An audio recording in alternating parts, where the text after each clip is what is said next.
Hello, welcome to the AERO2025 in Friedrichshafen. We are here on the booth of Textron, and this is Alex Hunt, and he will tell us something about the Grand Caravan EX. Is it correct? That is correct. I'm excited today to be in front of the Cessna Grand Caravan EX as we celebrate our 40th anniversary.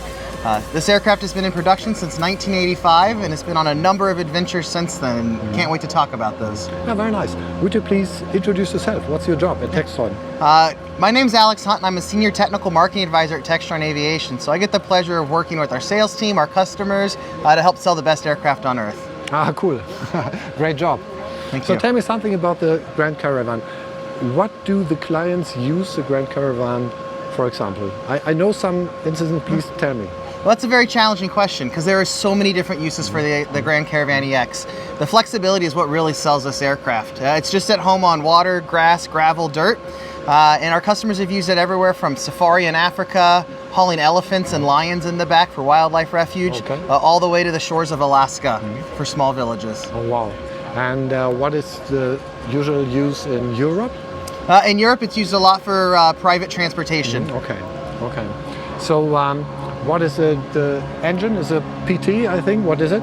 Yeah, so the Grand Caravan EX is powered by the Pratt & Whitney Canada PT6A-140 engine producing 867 shaft horsepower. Okay, cool. And if you have seats in it, how many persons may get a seat inside? Yeah, so it seats between 10 to 14 occupants depending on the local government regulations. Okay. So may you tell me the maximum takeoff weight?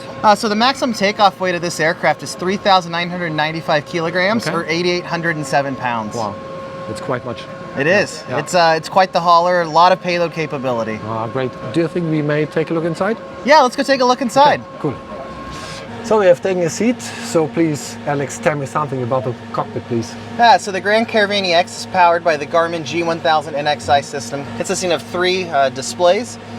We've got Garmin System 7 running right now, so you can see we've got synthetic vision here on the airfield, a nice big moving map, and this system really offers pilots and operators a lot of situational awareness. But it is usually used with one pilot? So the aircraft is certified for single pilot operations, and we see that it operated by a single pilot in many parts of the world. Okay. So Alex, what about flying into known icing conditions? Can you tell me something about that? Yeah, so the Grand Caravan EX is certified for flight into known icing as long as you've equipped the optional TKS system. That system is controlled by the panel on the left-hand side, and it'll emit the TKS fluid through panels in the leading edges of the wing and other control surfaces, enabling you to fly through known icing. What endurance do you have? Endurance-wise, you've got 4 or 5 hours, 912 nautical miles of range. Wow. So plenty of range for most missions.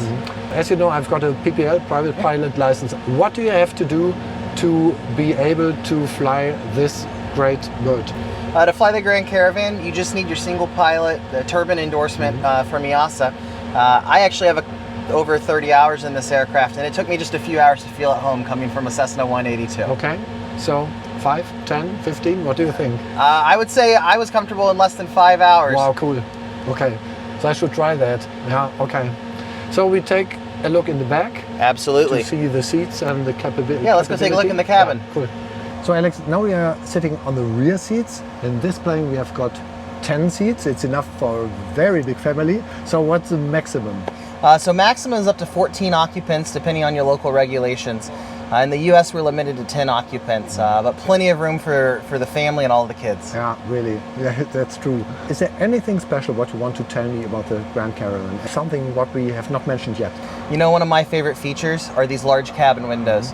They let in a lot of light from the outside, but they also give you a great view of the world as you fly over. This aircraft typically flies between 8,000 and 10,000 feet, so whether you're flying through the Alps or over farmland in Germany, just a beautiful view along the way. I think so, yeah, I guess.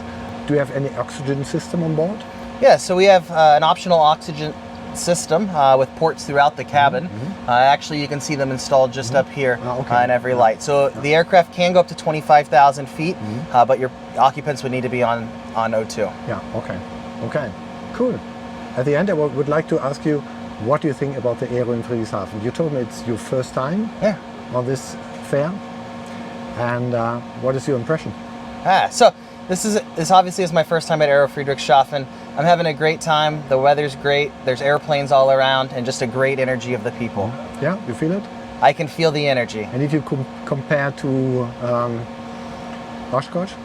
So my favorite show back home is obviously EAA Oshkosh. It can't be beat. But this has a similar feeling to Oshkosh, that same energy and just excitement to see airplanes with the passion.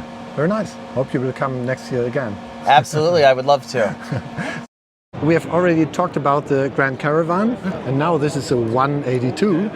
Yeah, so this is our Turbo 182 or T182, our turbocharged Skylane that we're in front of. Would you please explain me the difference between the 172 and the 182?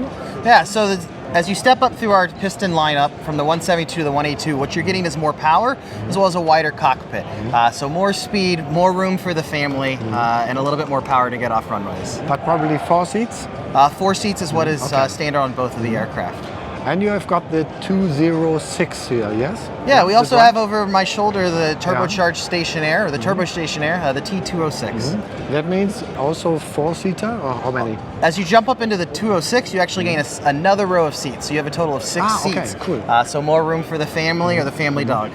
So that's this is a turbocharged engine, and for the 206 is turbocharged as well, I think. Correct. So they're both turbocharged. So you're producing that power all the way up to the higher altitudes. Okay, and so I think from 172 to go to 182, it's probably very easy to get familiar with. Absolutely, it is very easy to transition between them. Same avionics. The biggest difference for whenever I did the transition is now I also have a propeller control lever. Other than that, at least in our club, it took me only about 5 or 6 hours to transition to the higher horsepower 182. Cool. Okay, so Alex, thank you very much. It was very nice to meet you. Thank you very much for your time. You as well, thank you. Hope to see you again in Friedrichshafen next year. See you next year. Bye-bye. Thanks for watching.